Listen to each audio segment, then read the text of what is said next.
నా పేరు చూకుల దుర్గాప్రసాద్ శాస్త్రి, బాపట్ల జిల్లా, బాపట్ల.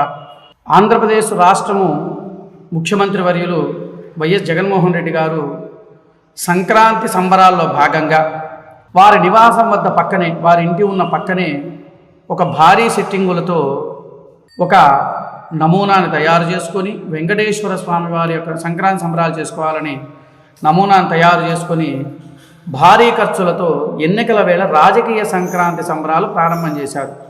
దానికి మీకు ప్రధానంగా చూపిస్తున్నాను, చూడండి. ఇదిగో తిరుమల తిరుపతి దేవస్థానం సెట్టింగ్ రూపంలో వేసుకున్న నమూనా. ఓకేనా? చూడండి, బాగా స్పష్టతగా చూడండి సార్. ఇదిగో మీకు క్లారిటీగా కనపడింది కదా. సరే, ఇంత కష్టపడి సెట్టింగులు చేసి లక్షల కోట్ల రూపాయలు ఖర్చు పెట్టి చేశారు కదా. ఏ రోజైనా తిరుమల తిరుపతి దేవస్థానానికి ధర్మపత్ని సమేతంగా వైఎస్ జగన్మోహన్ రెడ్డి గారు ఎప్పుడైనా వెళ్ళారా? ఎప్పుడూ కూడా వెళ్ళాల. నాకు తెలిసినంతవరకు ఈ 4 సంవత్సరాల 9 నెలల్లో ధర్మపత్ని సమేతంగా ఎప్పుడైనా గుడికి వెళ్ళారా? వెళ్ళలా. పోనీ ఇంత లక్షల ఖర్చు పెట్టి ఇంటి దగ్గర నమూనా చేసినప్పుడు కనీసం స్వామివారి యొక్క ప్రసాదాన్ని కూడా తీసుకోలేని పరిస్థితుల్లో ఉన్నారనంటే దానికి మరి ఏం చెప్పాలి? దాని యొక్క వీడియోను కూడా మీకు నేను చూపిస్తాను, దాన్ని మీరు చూడండి. అప్పుడు రాష్ట్ర ప్రజలారా మీరు ఆలోచించండి. ఇలాంటి కనీసం షడగోపురం అంటే స్వామివారి పాదుకులు శిరస్సును కూడా పెట్టుకోవడానికి కుంకుమ కూడా పెట్టుకోలేని పరిస్థితి. మరి లక్షల కోట్లు వెచ్చించి ఇంత నమూనా చేయాల్సిన అవసరం ఏంటి? రూపాయి జీతం తీసుకొని ముఖ్యమంత్రి వర్యులు మరి ఈ లక్షల కోట్లు ఎక్కడి నుంచి ఖర్చు పెట్టారు? ఈ కోట్ల రూపాయలు ఎక్కడ ఖర్చు పెట్టారు? మరి దీనికి ఏం చెప్తారు? ఇదిగోండి దాని యొక్క పూర్తి ఇదిగో చూడండి, పేపర్ కూడా చూడండి, మీ పేపర్ కటింగ్ కూడా చూపిస్తుంది. దీని యొక్క సారాంశం కూడా మీకు చెప్తాను, వినండి. తాడేపల్లిలో ఎన్నికల భక్తి, భారీ ఖర్చులతో ఎన్నికల వేళ రాజకీయ సంక్రాంతి, జగన్ నివాసం వద్ద తిరుమల సెట్టింగు, ప్రముఖ ఆలయాల్లో దేవుళ్ళ నమూనాలు, ప్రముఖ ఆలయాల్లో ఉన్న దేవుళ్ళ నమూనాలు అక్కడ పెట్టారు. హిందూ గుళ్ళకి ఎప్పుడు ఏ రోజు కూడా భారతిరెడ్డి గారు ఎప్పుడు వెళ్ళాల, ఆ సంగతి అందరికీ తెలిసిన విషయమే.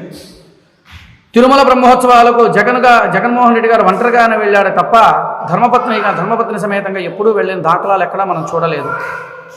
మనం ఏదైనా సరే, మనం ఏదైనా ఒక దేవాలయాలకు వెళ్ళినా, ఏదైనా కార్యక్రమం చేసుకోవాలన్నా కూడా ధర్మపత్ని కూర్చుంటుంది పక్కన, అంటే భార్య కూర్చుంటుంది. మన సంకల్పం హిందూ యొక్క ఆచార ప్రకారం ఏదైనా పూజ చేసేటప్పుడు మమ ధర్మపత్ని సమేతస్య, అయ్యా నేను నా ధర్మపత్నితో కూర్చొని కార్యక్రమాన్ని నిర్వహిస్తున్నాము అని. అది కూడా తెలియని పరిస్థితుల్లో ఉన్నారు అని అంటే మనం ఏ విధంగా ఆలోచించాలో మీరు ఆలోచించండి. ఇది నేను చెప్పిన మాట కాదు. సరే, ఇంత ఖర్చు పెట్టారు, బాగానే ఉంది. స్వామివారి యొక్క తీర్థ ప్రసాదాలు కూడా స్వీకరించలేనప్పుడు ఈ లక్షల కోట్ల రూపాయలు ఎందుకు వెచ్చించాల్సిన అవసరం ఏంటి? మీరు అయ్యా ముఖ్యమంత్రి వర్యులు గారు, మీరు రూపాయి జీతం తీసుకోవటల్లా, అసలు మీకు రూపాయి జీతమే అక్కర్లేదన్నారు. మరి రూపాయి జీతం తీసుకొని వారు మరి ఈ కోట్ల రూపాయలు పెట్టి ఎలా చేయగలిగారు? ఇది మీ సొంత ధనమా లేకపోతే ప్రజాధనమా? ఇది ప్రజాధనం దుర్వినియోగం కాదా? ప్రజాధనం అయితే ఇది దుర్వినియోగం కాదా? సంక్రాంతి సంబరాలు అనగా, సంబరము అనగా ఆనందదాయకము. అందరూ కలిసి చేసుకునే దాన్ని సంబరము అంటారు. నేను ఒక్కనే చేసుకుంటే అది సంబరం కాదు. రాష్ట్ర ప్రజలారా మీరు ఒక్కసారి ఆలోచించండి, నేను చెప్పింది అవునా కాదా? ఇంత కోట్ల రూపాయలు వెచ్చించి ఈ నమూనాని చేసుకొని చేయాల్సిన అవసరం ఏమిటి? ఇదిగో చూడండి బాగా. మీకు ఆ వీడియో కూడా నేను కనీసం స్వామివారి యొక్క అంత పూజ చేసుకున్న తర్వాత పంతులు గారు ప్రసాదం పెడితే స్వామివారి యొక్క తీర్థం కూడా ఇచ్చారు. తీర్థం కూడా తీసుకోవాలి జగన్మోహన్ రెడ్డి గారు, ఊరికినట్లా అని పక్కకు అనేశారు.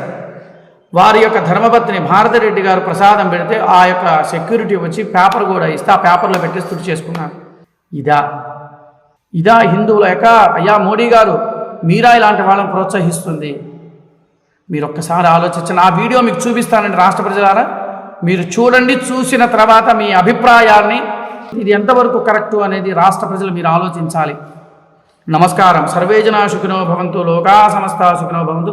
ఆ వీడియో కూడా మీకు ప్లే చేస్తాను, ఖచ్చితంగా మీరు చూడాలని నేను కోరుకుంటున్నాను.